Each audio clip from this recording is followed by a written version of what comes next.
In the morning, actually, and everything should be back to normal from that point forward, so we're going to get going with the Retro Raw Nitro show. No Craig here today, but we'll do the best we can without him, so stand by. Let's get Vinny here on the air.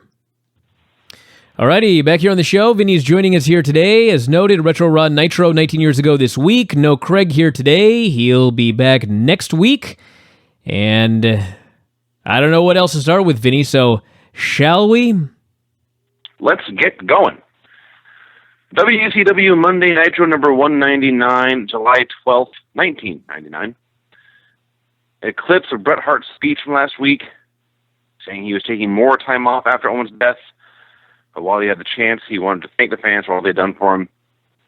Then they showed Goldberg returning somewhere at some point, and then he apparently disappeared again. Yeah, what the hell was that all about? I don't know. Where is this guy?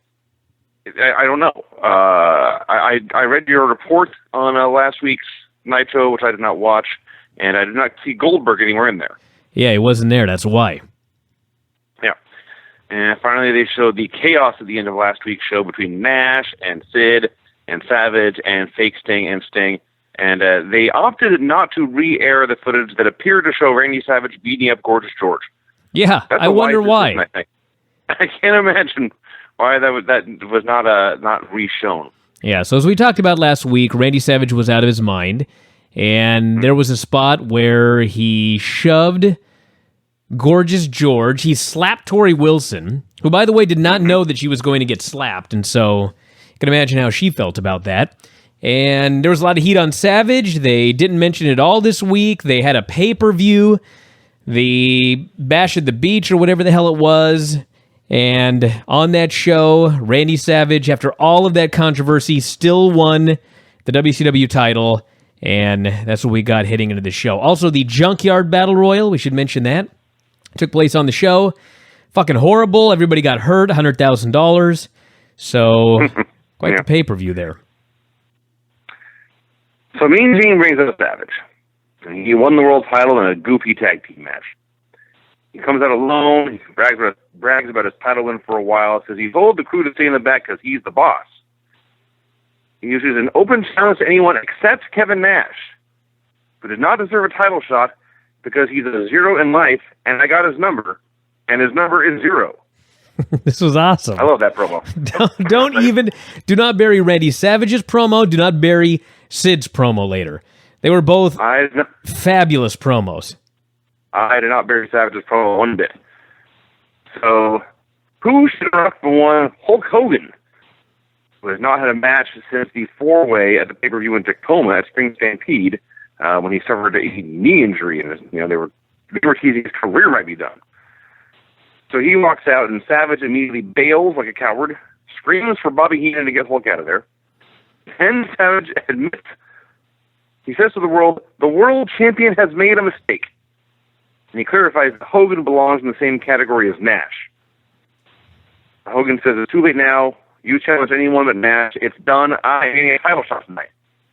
Now Savage changed his tune, says he overreacted. He offered a Hogan a way out. He's glad Hogan did not bite.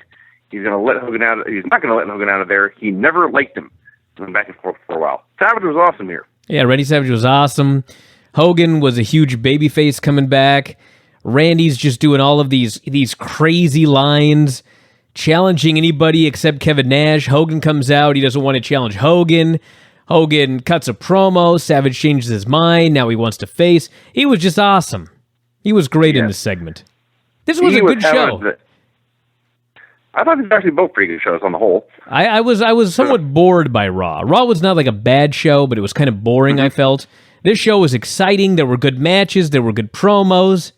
There was a Ric Flair match that got me excited for Crown Point, Indiana. I mean, what more can you ask for on a show like this? Yeah. Then we had a Randy Savage music video that was totally pointless, and it was also obsolete. He did not even have the world title in this video. Why bother? We had some pics of the tag match where Nash lost the title to Savage.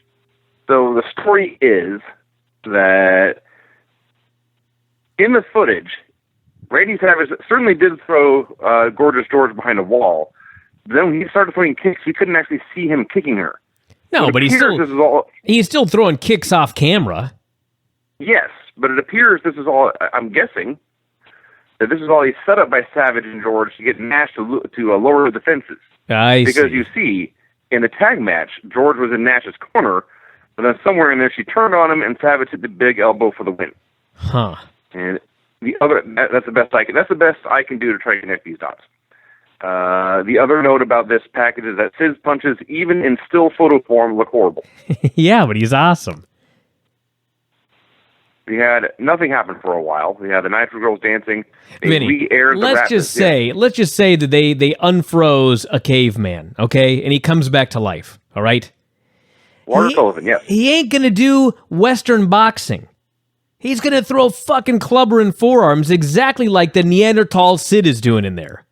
These weren't. They're not even clubber and forearms, dude. He's trying to do.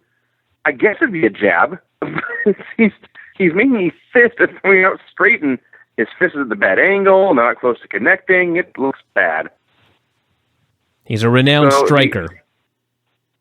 The rap is crap video. I like that. Part of this is the live concert from last week, and part of it was the original performance they did in the empty square in Tennessee somewhere, and part of it was just in various bars and honky tonks. But I like that in the crowd, there's seriously like 24 people there, and of the 24 of them, 23 are white, and you can easily find the one black woman because she's the only one clapping in rhythm. Hey, I loved it. I watched it again. It's my favorite video. And then what should we have for the opener but Vampiro versus Konnan? 4 or 5 years earlier, if you did this match in Mexico, it would have been a monster. Here's a Nitro opener in 1999. So it was somewhat lasted, and then they're brawling outside, and Vampiro throws a chair at him, and the ref calls for the DQ, and this caught Vampiro off guard. Like, I don't think he thought he was going to get disqualified for that. Well, so he basically did the finish anyway. He attacked Konnan, hit a Michinoku driver, and left. So they announced that this was the first ever singles match these two guys had ever had together, which apparently was true, by the way. They'd hated each other forever, on and off. Yeah. And they finally get in there for a singles match here on Nitro, of all places. And they actually got in there and had a pretty decent match. They worked well together. They didn't kill each other. It was fine. No. It was fine until the terrible finish. And I guess the story is that last week, Rick Steiner and Vampiro were supposed to have like a longer match, but they literally went through the curtain and they were told, take it home. So Rick Steiner just beat the shit out of him, and they went to the finish. And he bloodied up Vampiro's lip. He just beat him up. And Vampiro went backstage. He didn't say a word. He didn't complain. He didn't cry about it. And so they decided, hey, let's give this guy a push. And so this was the beginning of his push, losing via disqualification to Konnan. Right. We have pics of Dean Malenko challenging David Flair for the U.S. title of the pay-per-view. He did not win. Cat came out. He danced. He ran his mouth for a while. He buried Buff Bagwell for the shitty boxing match he had last week or last night or whatever it was. And Buff comes out, and at this point, this became Pro Wrestling 101, how to build a rivalry between a good guy and a bad guy. The bad guy talked about how much Jacksonville sucked and how he hated the fans. Buff talked about how much he liked Jacksonville, how he was going to kick Cat's ass. Well, let's not forget that the bad guy said, I'd kick your mom's ass, but she's in the super heavyweight division, and she'd have to lose weight to get down to fight me. Yes. Yes. So Buff says, I'm going to kick your ass, and then like a moron turns his back, and Cat jumps him. Now, they did not technically do a match here, but they may as well have. They brawl, a one-on-one brawl that went like 3 minutes anyway. So Buff makes his comeback. He body slams Sonny Ono, but then Cat lays him out with the loaded dancing shoe. He makes the cover. Sonny counts 3, and Cat celebrates and leaves. So there you go. Now we have there's a Cat Buff Bagwell feud going. Yeah, fine. It wasn't bad. It was a fine. It was a fine little angle. Shad is, when he's not wrestling, is pretty awesome. When he is wrestling, like, he usually sucks, but I mean, this was fine. And I enjoyed this segment, which is saying something, because it involved the Shat. And Buff Bagwell. Speaking of whom, we then had pics of the Piper Bagwell boxing match from the pay-per-view, which sounded and looked absolutely unwatchable, and I wrote that before I saw Judy Bagwell was involved. So Hey, in the Observer, Dave wrote it was better than you would have thought, but it was still terrible. Yeah, I'm sure it was. It would almost have to be. Piper was also boxing in the wrestling trunks, which looked really weird. So the story was, first there was some kind of gimmick on Piper's gloves that got in Bagwell's eyes, so he was blinded, and then Judy somehow got involved, and then Buff somehow won. Now, my only complaint about any of this really is that why didn't they air this before the Cat Buff segment? That would have made more sense. Probably just fucked something up like they always did. Well, we'll have more on that later. Hold that thought, everyone. Keep that in mind. Ric Flair versus Dean Malenko. Oh, my God. Allow me. This fucking Dean Malenko. God bless the guy. In storyline, he wants a push. He's upset that the cruiserweights are just out there having matches, and the older guys aren't passing the torch, and he wants them to step aside and all this and that. They give Malenko some opportunities in main event level matches. He's just a guy. His promos suck. You know, he's not rising to the occasion. So now he gets a chance to get in there with who of all people but Ric Flair, who I might add is one of those old guys that Dean Malenko wants to step aside. Flair goes out there and he fucking makes Dean Malenko look like $1 million. It was every Flair match you ever saw, but it was fucking awesome. First spot, he gives Malenko a headlock. Tackle, Malenko's all over him. Flair's doing backdrops out of the corner. He's just selling and selling and selling. Finally, Arn gives him a lariat outside. Charles Robinson's a referee. He's just allowing everything. Flair and Anderson are double teaming Malenko. Malenko makes his own comeback. Charles takes a bump. Flair puts him in the figure 4. This match is just so awesome. I don't even know how long it went, like 10, 12 minutes or something like that. But every moment of it was great. Flair's just bumping like a crazy man. So finally, another referee runs down. Asia takes him out, and Malenko reverses the figure 4. Now, I think what was supposed to happen is that Malenko is supposed to be pounding on the mat to get the referee's attention because Charles Robinson is still groggy after getting knocked down. But what actually happened was, he reverses the figure 4, he starts tapping, Charles Robinson looks at him fucking tapping and calls for the bell. And then Malenko has to be furious that he's been screwed. I'm like, dude, you were fucking tapping. No announcer, nobody bothered to explain what the hell happened right here. Malenko looked like an absolute fucking idiot. But the match itself was so great. I was so excited to get in the ring with Ricky Morton after this match right here. I can't even tell you how excited I was. Ricky Morton wasn't in this match, you realize. I realize that, but for fuck's sake, I'm not in there with just any geek. I'm in there with fucking Ricky Morton after watching a Ric Flair match. Oh, there you go. That's true. So my problem with this was, because the whole match, Charles Robinson was being a heel ref. And he would not just count Dean's shoulders down. When Dean kicked out, he would stop counting. But he refused to count for any of Dean's pins. He turned his back whenever there was interference. So it was basically 2 or 3 on 1 the entire time. So this goes on for so long. I was like, well, why should I care about this match when it's impossible for Malenko to win? Dean makes his comeback, and they do a spot where Flair goes up top, which, 999 times out of 1,000, he's going to get press slammed off the top rope. This time, Dean goes over to grab him, but Flair rakes his eyes, and he jumps down and hooks him in a sleeper. A sleeper off the top rope. That's what he did, because he's awesome. So that led to the ref bump. And then, so now there's a new ref in the ring, and, now Dean has a chance to win, but as you noted, it led to the figure 4 on the rollover, and Charles Robinson recovered. Did you mention Asia kicking the second ref in the ribs really, really, really hard? Oh, yeah, she sucks. She just booted him. So anyway, my take on the finish is just that Charles Robinson is a crooked ref, and he just threw it out and declared Flair the winner just because he's a dick. No, Dean was tapping. It was mind-boggling. All right. So anyway, they all attack Dean. Sting makes a save. I don't know. We didn't mention this. Malenko came out with Benoit and Saturn. Flair orders them to the back, because I guess he's still president, which I guess is just going forever now. But then they didn't come out to make the save. Well, no, they got a big match next week for the presidency. Well, it's Sting and Flair do. But my point is, where did Benoit and Saturn go? They just sent him away. They were ejected from ringside, and I guess they took their bags and left. Yeah. So Sting comes out to make the save. He says Flair's presidency means nothing. Space Mountain is on Viagra. 10 years ago, he said we wrestled for the first time. Even then, you were keeping your thumb down on the young guys like me and Lex Luger and the Steiners. 10 years later, you're still here. He challenged into a match with control of the company at stake.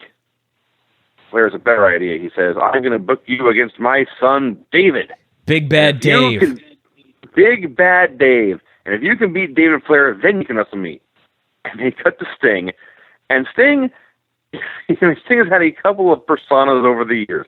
He was crazy fun-loving Sting. He was dark, brooding crow Sting. We saw him as Joker Sting in TNA. In this moment, for 5 seconds, Sting turned into a serial killer. With ice water in his veins, he coldly, calmly said, I am not above hurting David to get to you. And he accepted the challenge. These promos were both awesome. They were awesome. Flair sells better for being accused of being on Viagra than 90% of the wrestlers in this business today. Yes. For chair shots and things. Yeah, chair shots and fire and thumbtacks and everything. Yeah. Apron bumps. But Flair would take all of that before he lets you insult his dick. We had pics of the horror show that was the Junkyard Battle Royal. Look, I don't know how much you talked about this last week, but for those of you who don't remember, it cost a ton of money. Everyone got hurt. You couldn't see a goddamn thing. It fucking sucked in every possible way. So Fit Finley was the winner, and I'm later being hardcore champion on the show. Shivani is running down the list of injuries in this match. Concussions, guys were sliced open, had to get tons of stitches. And in the middle of this, Bischoff cuts him off to laugh about, somebody got hit with a bumper. Well, yeah, somebody actually did get hit with a bumper and actually did get hurt, and he works for you, jackass. Yeah. Can you imagine? Yes. Bischoff was really, really bad on this show, by the way. So Kidman versus Steven Regal. We're doing this match. It's all going along just fine. Regal and Dave Taylor and Fit Finley are now a trio, and they're all out there trying to beat Kidman, but he fights them all off. He goes to the top rope, and he's going to have the shooting star press and be the biggest hero in the world. And the other part of this is, because all three guys were in the ring at one point when the ref got buffed, Eric Bischoff was in there to be the law, and he was there to count the pin after Kidman hit his big move.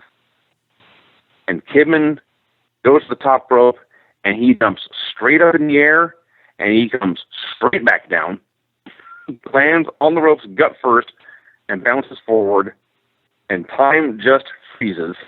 They realize he's still alive, and eventually Kidman is a small package, and Bischoff is there to count 3. Everyone tries to cover this up. It's actually, I remember this not as vividly as I thought I did. Like, I could see in my head exactly, I remember this vividly, him going up and coming back down. At the time, I thought, oh my God, this fucking guy nearly killed himself on this stupid move. Looking back, he didn't nearly kill himself at all. He went up, he landed stomach first on the ropes, and he just safely fell into the ring. Like, it was scary, but it wasn't it wasn't like he landed on his head. It wasn't like he just went up and came back down on the ropes. Bischoff wasn't in the ring at the time. Kidman, he was going to get into the ring, but Kidman killed himself on the ropes, and then Bischoff slides in, and he goes right over to Kidman. He goes, "Are you all right?" And they immediately went to the finish and that sort of thing. But, I mean, I think this may have been the last time Kidman did the shooting star press. I can't remember off the top of my head, but I don't think he did a lot of them after this. And I had mentioned watching these shows, you could see, I mean this in the nicest way possible, he had the ugliest shooting star press of anybody who has ever done shooting star presses in the history of this business. It was so god-awful. And they were getting lower, and they were getting closer to the ropes every single time he did them. And you knew that one of these days he was going to fuck it up. Well, here was the day. And he lands, they go right to the finish. And then, I guess, I don't want to bury the lead, because it is him fucking up the Shooting Star Press. But what I did not remember is that when this was over, tough guy Eric Bischoff gets in the ring and he starts shoving the hardcore champion Fit Finlay. He's shoving Dave Taylor. They're out there taking bumps for this fucking executive, and he's out there as the tough guy, and it was so bad. Like, Vince McMahon knew, I pretend I'm tough, but everybody knows I'm not. And they're paying because they know that I'm going to get my ass kicked by Steve Austin or whoever it is. When I do beat Ken Shamrock in a Lion's Den match, I didn't lay one finger on the guy. Someone ran in and hit him with a chair. He fell into the cage. That's how I won. Vince knew how to do it, even though in his mind, Vince thought that he was a tough guy. He still went out there as a character who wasn't really a tough guy because he's fucking Vince McMahon, the former announcer. Eric is out there having to tell the world, I'm tougher than all the wrestlers. I nearly vomited. Yeah, so all of that happened. And by the end, this was just a disaster. We had Sid Vicious versus Kenny Chaos. And Sid clobbered him in a clumsy, awkward, slow manner for a while. And he eventually won with a powerbomb. I will say this for Sid. He is very big and very scary. Yeah, he's very freaky looking. As we mentioned, his look is a 10. There's no doubt about that. And then he cuts this promo. Was this not I was just going to say a Hall of Awesome caliber promo? Can we induct just his mouth into the Hall of Awesome? We're really going to have to think about this one, Vinny. There's still a few months left to decide before he breaks his leg and that's the end of his career. But my God, this fucking promo this guy cut was so unbelievably great. It was better than virtually any promo on Raw that I've seen like all year long, with like a couple of exceptions. He was so good. He starts off, he takes the mic, Kenny Chaos is powerbombed to death, and Sid's basically kneeling over him, and he starts whispering, "Can you hear me? Can you hear me?" And he starts bellowing at the fans, and they're chanting for Goldberg. Sid calls out Sting. I wrote down part of this. I should have wrote down the whole thing. I should have wrote down the entire thing. The stars in the sky tell me my destiny, and the stars tell me to reach my destiny. The stars tell me to reach my destiny. I must take you, Sting. You must be my next victim. He goes on for a while, and he adds, I believe he quoted a proverb. Yeah, there was like a biblical quote in there about the... Therefore, he does not know when the master is in his house. Yes. He can only wish that he comes suddenly and takes him while he's asleep. Oh my God, it was so good. Like, I think of all those times that fucking idiot Matt Stryker on Lucha Underground tries to do his proverbs, and they always come out so fake and phony. And here's Sid doing this fucking proverb, and I'm like, oh my God, I can't sleep tonight. I gotta leave a light on. I picture this version of Sid. Well, that's another way to look at it too. He's scary as all hell, but he's also like on top of on top of the hill, looking down at the masses and preaching wisdom. Oh, yeah. This was legitimately amazing. So for the record, there are at least two fantastic great Sid promos out there. This one and the one to build the Royal Rumble when he was in the empty stadium. That's right. Yeah. That's right. That was awesome. That was awesome. And hey, all I know is that as time continues here through 99, there are more great Sid promos to come. So hold that spot open there in that Hall of Awesome. At this point here in my notes, it just reads, nothing happened for a while. It was all replays and recaps and Nitro girls, and it was just a bunch of crap. David Flair versus Sting. Sting gets a scorpion on him in 20 seconds. David is tapping, but Robinson has turned his back, so Sting lets go, hits the ref with a reverse DDT, beats up Arn, Rick, David, and the ref all by himself. Sting was a great superhero here. He was so awesome. Flair tries to hide behind Asia. Sting is hesitant, but he looks to the crowd. Everyone cheers, so he Stingers passes both of them. And then Flair and his crew just leave. This has gone horribly awry, and the show goes to commercial. Hey, I don't want to harp on this. I didn't bother counting, but there were, I swear to God, like 6 ref bumps on this show alone. 6. Yes. There were a ton. Sheen brings out Finley, to present him with a hardcore trophy, which is as ugly as you would think it would be. So Finlay says he is there representing Northern Ireland. I think it was what was left of that junkyard, actually. They seriously was made out, part of it was made out of old car parts. So he represented Northern Ireland last night, having the toughest match of his career. He and Regal and Taylor had a plan. It worked. They had sent him to sleep at the hospital. Talked about how Americans don't know what it's like being tough with our air conditioning and our heating and our Waffle House. And as soon as he gets to Waffle House, Gene says, "Hey, you've gone too far." Gene's awesome. I laughed. So Finlay says, "I'm tougher than a rattlesnake," which I don't think was a coincidence. And then a bunch of dudes from the Battle Royal came out to fight more. And Jimmy Hart steals the Hardcore Trophy, runs to the back. And his men are Jerry Flynn, Hugh Morris, and Brian Knobbs. And those three start brawling with Finlay, Regal, and Taylor. And all I could think was, what a strange feud that's going to be. Welcome to Nitro, baby. Welcome to Nitro. And now I present to you a monologue by Tony Schiavone, as spoken in its entirety on live television in July of 1999. If you're ready, we're going to tell you and show you some of what went down last night in the bout for the World Tag Team titles. It was the Jersey Triad. They are tough. They are certainly tough. That's Kevin Nash. We saw those earlier. I know we're going to get the right ones up any time now. I cannot get through this. Well, let's show them to you again. Remember what happened with Kevin Nash? We still haven't seen him yet. But Macho Man was surprised, and we're back to the arena. Can we think on our feet up here or what? It's incredible. It was amazing. So if you can't tell, they were showing the earlier... They're supposed to show the tag team video package, and instead they showed the Kevin Nash video package. And somebody's trying to cover on the fly, and that's that. So they eventually do show the video package. It was the Jersey Triad beating Benoit and Saturn. There you go. Then we get Booker T versus DDP. This match went way too long at this point in the show. Like, if this would have gone way too long. If it would have been the opener, I mean, we usually have some shitty openers anyway on Nitro. If this would have been the opener, it might have been okay, but this deep into the show, they just went like 15 minutes. There's another goddamn ref bump. I don't remember which one it was, but like I said, there were 6 ref bumps or 7 ref bumps on the show. One of them, Bischoff's just like, "This is ridiculous." And I'm like, fuck you. This is your fucking show. You got 7 ref bumps on this goddamn show. How about if you're trying to turn this company around? Yes. Yeah, and it was just so freaking annoying. So then they have this match. It goes on forever. Ref bump.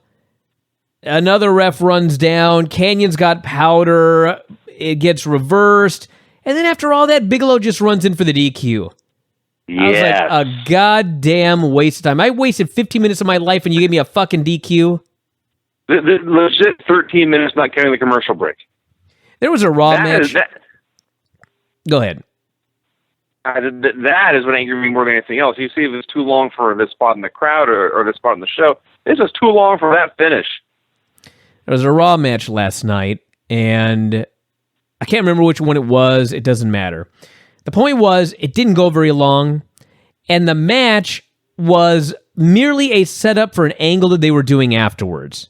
Okay? Well, this match was a setup for an angle they were doing afterwards. The heels are beating up Booker T. Nobody's making the save. The NWO B team is laughing, and Stevie Ray, Booker's brother, can take no more. And he rises up to his feet, and he rushes out, and he grabs a chair, and he goes out, and he saves his brother, and the fans are going nuts chanting Harlem Heat. Okay, great angle, all right?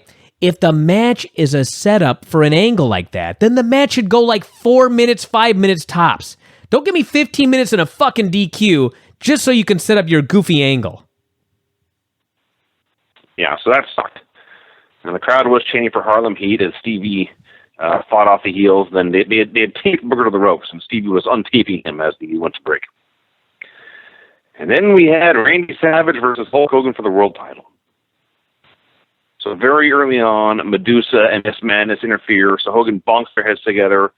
This causes them to fight with each other, and they are both ejected. They got into a fight outside. What's going on here? Yeah. Well, Hogan brought them together, and they each blamed each other. Mm. Yeah. So Bischoff, I didn't mention, was talking way too much in the show, talking over people in the promos, not nearly as funny as he thought he was, just hyper annoying. They brawled on the floor forever. Apparently, this was made no DQ, but I did not realize that until the very end of the match. Nobody did. So Hogan. Well, hold Hogan on. I gotta say something about this. So, as Vinny will recap, a bunch of shit happens and guys run in.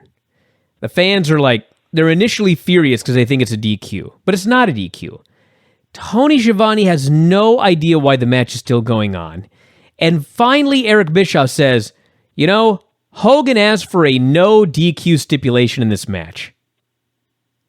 And I thought, of all the dumb shit that WCW does on their shows, let's think about this for a second.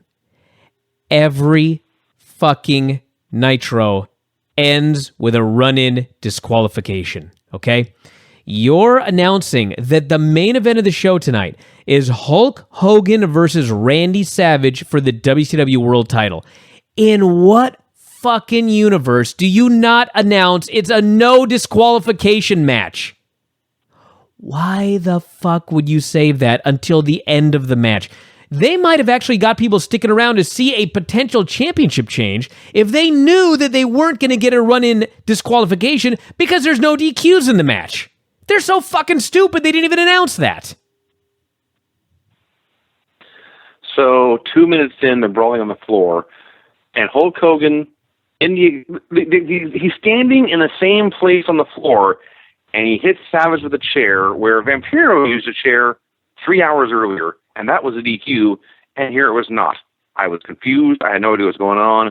They were outside the ring for 5 minutes, hit each other with chairs, whipping each other with the weight belt, using the weight belt in the ring, a lot of punching, a lot of choking, and I believe that is the entire moveset for either man for 15 minutes. I just love that Randy Savage is beaten on. Randy Savage is going to lose this match. Hogan beat on him for 10 straight minutes at the beginning. And that is also true. And finally, Savage has a chance to get the heat. He took off his weight belt, and I timed it for 3 straight minutes. All he did was whip Hogan with a weight belt. That's it for 3 minutes. Then they go to their finish. So Savage misses the big elbow. Hogan hulks up. Sid attacks him. Not a DQ. Now Bischoff says there's no DQ.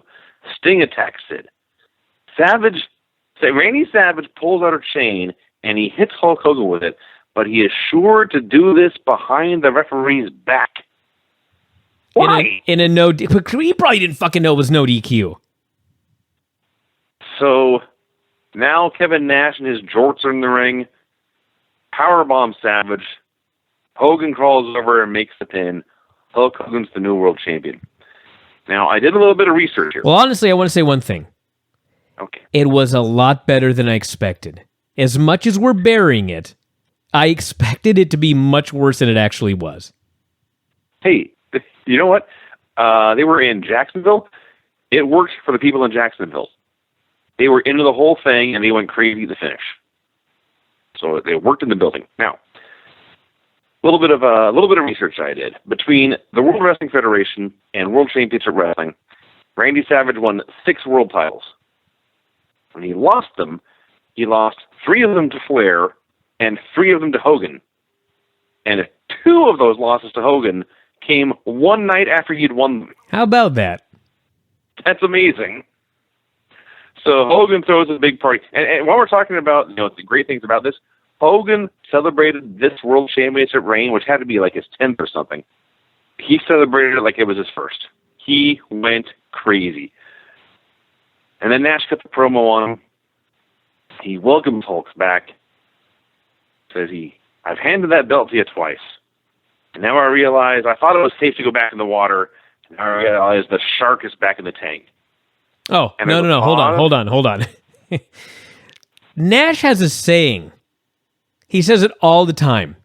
He'll begin his promo and he'll go, "It's real simple." So he says, "It's real simple." I thought it was safe to get back in the water, but the shark is back. And there's a pause, and Tony Schiavone goes, what's he talking about? And Hulk Hogan goes, Bischoff says, what's he talking about? Yep. And Hulk Hogan goes, I have no idea what you're talking about. And I thought, well, that ain't so simple then, is it? And he never explained it. Well, he never did explain that, but he did. He challenged Hogan to a title match, and is sure to say this time there will be no poke and no laying down involved. Oh, I see. They're going to do it for real this time. Yeah, we screwed you before, everyone, but this time we're not going to screw you. So there you go. There you go. Now I'm guessing because you are doing this remotely, we have no music, so you finish this report. I don't actually know what I may have the music. Let me find. Bring your harmonica. I don't have my harmonic here, but I actually may have some music here. Let me check one thing real quick. You, I presume, have your finishes here. I'm ready to go when you are. All right, ready? Here we go. Ah, damn it, my computer's not authorized. Forget it. Go ahead. All right. The finishes on this show were DQ due to chair shot, some kind of finish involving a crooked ref, pin after everything fell apart and a non-referee counted 3, no finish because the ref got reverse DDT'd, DQ after 13 fucking minutes, and then pin in what was apparently a no DQ match after all sorts of shenanigans. Hey, not too bad. I've heard worse. I've heard worse from a lot of Raws, although this week not so much. I'm pretty sure this week the finishes en masse were worse on Nitro. Well, we'll soon find out.